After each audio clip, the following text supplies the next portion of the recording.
বন্ধুসকল আজি আহিছিলোঁ আমি এটা বস্তিত। এই বস্তুটো ইমানেই ধুনীয়া নহয় আৰু এই বস্তুটো পাবলৈ আমি বহুতো কষ্ট কৰিবলগীয়া হৈছিলে, যিহেতু ৰাস্তা পদূলি বহুতেই বেয়া।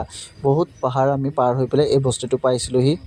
তো বন্ধুসকল চাওকচোন, বস্তুটোৰ পৰিৱেশটো ইমানেই ধুনীয়া নহয়। সৰু সৰু পাহাৰ আছে আৰু ডাঙৰ ডাঙৰ পাহাৰবিলাক অলপ দূৰৈত আছে, মানে ওচৰত সৰু সৰু পাহাৰবিলাক আছে আৰু এই পাহাৰবিলাকতো মানুহৰ ঘৰ আছে। আৰু এই বস্তিটো লাষ্ট বস্তি, মানে ইয়াৰ আগলৈ বস্তি নাইকিয়া। আৰু এই বস্তিটো বেছি ডাঙৰ নহয়, সৰু, মানে মানুহ 50 ঘৰমান আছে চাগে। একেবাৰে নিজান পৰিৱেশত মানুহখিনি আছে। আৰু এই বস্তিটো চাব দেই, এইটো এটাও বেলেগ বস্তি, মানে সেই বস্তিটোৰ পৰা ওলাই আহি পেলাই আকৌ এটা বস্তি পোৱা যায়। তো এই বস্তুটো ইমানেই ধুনীয়া নহয়, ৰাস্তাৰ কাণে কাণে চাওকচোন ইমান ধুনীয়াকৈ ফুলৰ গছ লগাই থৈ দিছে। আপোনালোকে এই ফুল গছজোপা হয়তো আপোনালোকৰ ঘৰতো আছে নেকি, মানে আমাৰ এইফালেও পোৱা যায় এজোপা গছ, কিন্তু ৰাস্তাটোৰ দুই কাষে ইমানেই ধুনীয়াকৈ লগাই থৈছে। আৰু তামোল বাগানটো পূৰা নধৰাই হৈ আছে। চাওকচোন ইমান ধুনীয়া ৰাস্তাটো নহয়, ইমান ভিতৰুৱা জেগা কিন্তু ইমান চিজিল ৰাখিছে। ৰাস্তাটো কিমান চাফ চিকুণ চাওকচোন।